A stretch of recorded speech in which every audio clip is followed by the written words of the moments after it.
song.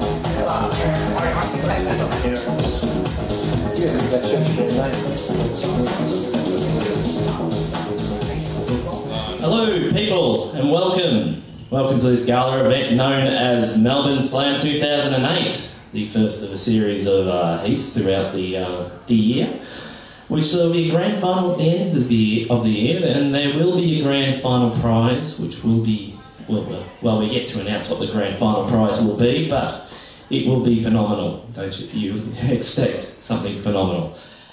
And, well, we have 4 people down for the first round. We have James Jackson, we have Jodie Milne, we have Robert Brody, and we've got Santo Casati. And we'll be running in that order. So, James Jackson, are you ready? Yep. Please make welcome James Jackson.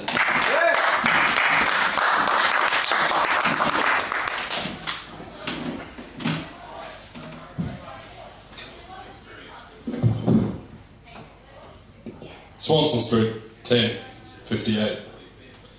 Milk crate ass busker, silently leaning on his guitar, smoking and sullenly watching teenage tarts in too tight pants quickly giggling past.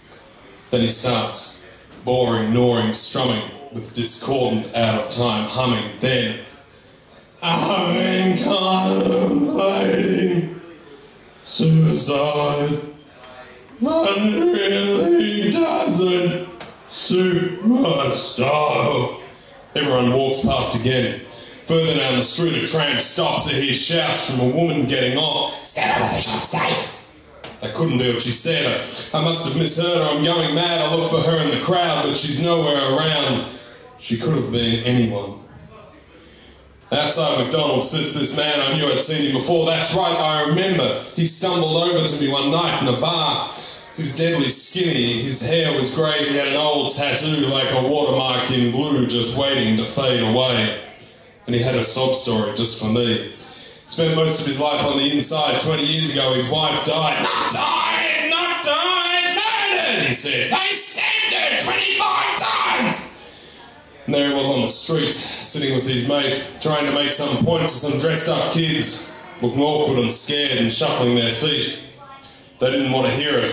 And when he finished, he looked at his mate, who shook his head, said, bullshit. Swanson Street, 10:58. Yeah.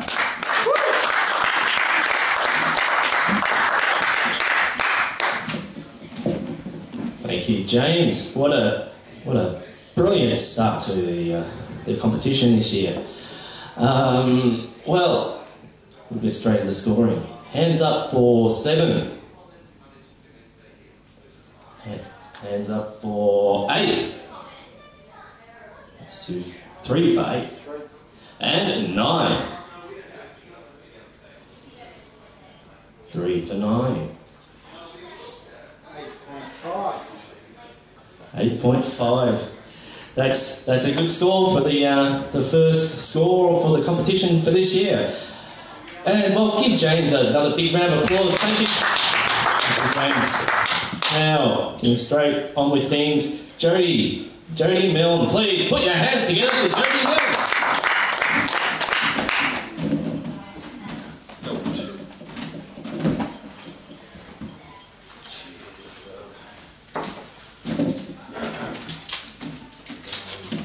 I didn't know it was being scored. How terrifying. I am a prisoner of your small-mindedness. I am gay. Call me a queer, puffed a leso, poo jabber, that's what they call me. When I have the courage to show my gay face on the streets because you were scared. I am a Sudanese refugee and you were so scared of me, terrified like a terrorist suspect. Because nothing is more frightening than innocence and injustice. I am David Hicks, a prisoner of politics, a modern-day Nelson Mandela, a crying freedom fighter. I am the dove released into the air by Che Guevara, but the air is full of pollution and I'm choking. Choking on the very air we are meant to breathe, the very air that is meant to free me. Thanks.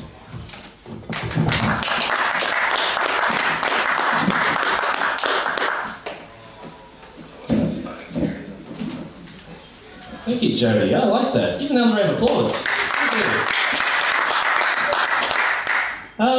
Okay, scores 7. 1 for 7. 8. 3. And 9. You are allowed to vote for yourself. That's another thing. Oh, really? Yep. Okay, 9, man. No, I was just kidding. Yes, okay. Well.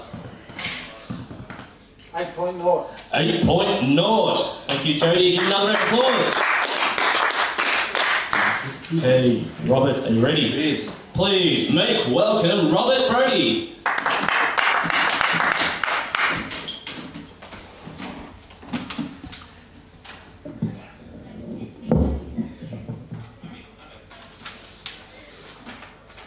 The Greenhouse Effect, 20th Century Faust. In 1918, when he was 14 years old, J. Robert Oppenheimer complained about the camp. Apparently, other boys were continually telling dirty jokes. So they got him and painted his ass green and locked him in the ice house. Okay, we adjust the order according to the score. So that means our running score now is Jodie, then James, then Robert, then Santo. So, without any further ado, we'll get straight back into action. And, well, Jodie's out of the room, so... Well, we might as well go with the order before then. Yes. So, James, are you ready? Please, put your hands together for James Jackson.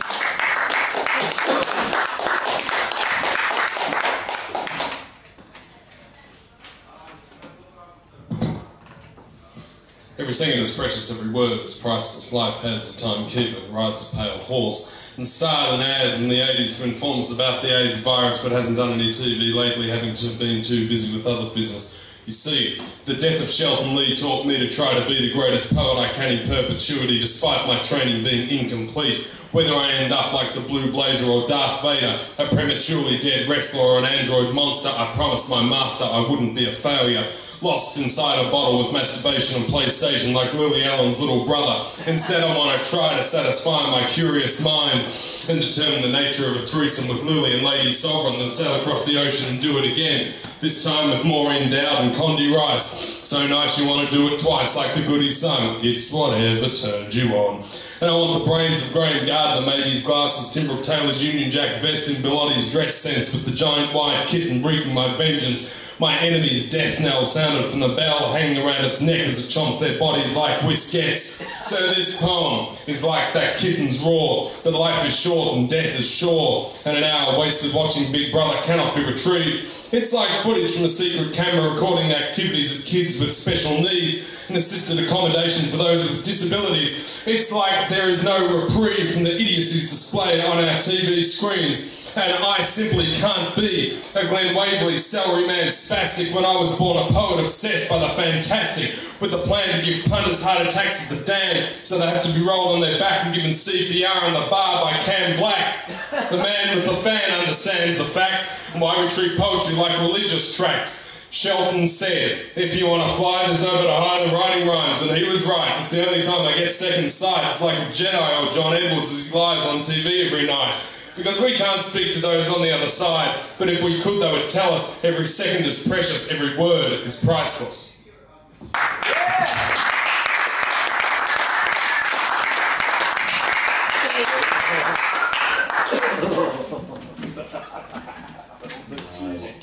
Nice start to the second round. Okay, score is 7. 1. 1 for 7. 8. And 9. 5. That's 8.8. 5, 8.8. Thank you, James. Give me another round of applause. How does one follow such a superb piece? Well, we'll find out from Jodie. Are you ready to go next? Yep. Please welcome Jodie up to the stage.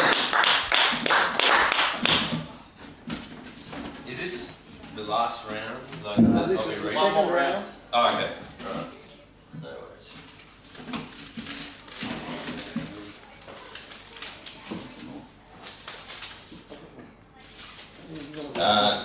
This is a prayer for the Ideas Summit.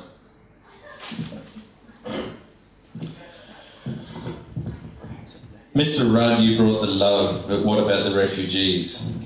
Can you sleep with all these people alone in Australia's Woomera, more fetuses for your government's vacuum cleaner? And what about the Aborigines? They honoured me by sharing their dreaming on Smith Street with some grog and a bong as a welcome to country stolen by thieves like me, thieves like we. Go and fucking smoke from it. Should be fingerprinted by the police. White powder could cover each finger like sackcloth and ashes, because I represent and I am sorry. That saying sorry is not enough. And what does it mean? Steady on, mate. Fucking chill. Right? Yeah, shut up, James. I'm not going to vote for you. No, fair enough. A word that had to be said, but just a word anyway. We're weeping in sorrow, we have no tomorrow unless we can shed our racist skin as a nation. And let the healing process begin. Mr. Rudd, you have brought the love, but now you have to let it in. Thanks, everyone. Freedom of speech is a wonderful thing to speak, but it's meaningless unless you are heard. Respect for the microphone, please.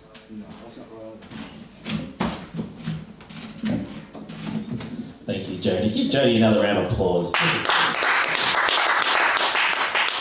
Alright, scores 7. Fuck you. 1. 8. 1. And 9. 3. 3 for 9. Thank you, Jodie. Give what score? Yeah. 8.4. 8.4. Give him another round of applause. Thank you, Jodie. Okay, next is Robert. Please put your hands together once again for Robert. The end of our second round, and it's been a good second round. There's been a lot of good pieces. There's been some heckling. There's been some excitement. There's well, what we'd like to do at the end of our second round. Do we want to have a short break to get a drink? Yeah. You'll be able to come back? Or Oh, yeah, I'll come back. I'll just go get a was drink. your friend who had to wait? Yeah, she left it. So, support the bar that's supporting the competition here, and we'll be back in a few minutes. Want me to get you a Slurpee while I'm down there, fat boy? No? I'm looking forward to your next bummer. It's going to be fucking funnier than the last one. Fucking idiot. Jesus. I think the term poetry slam is lost on some people.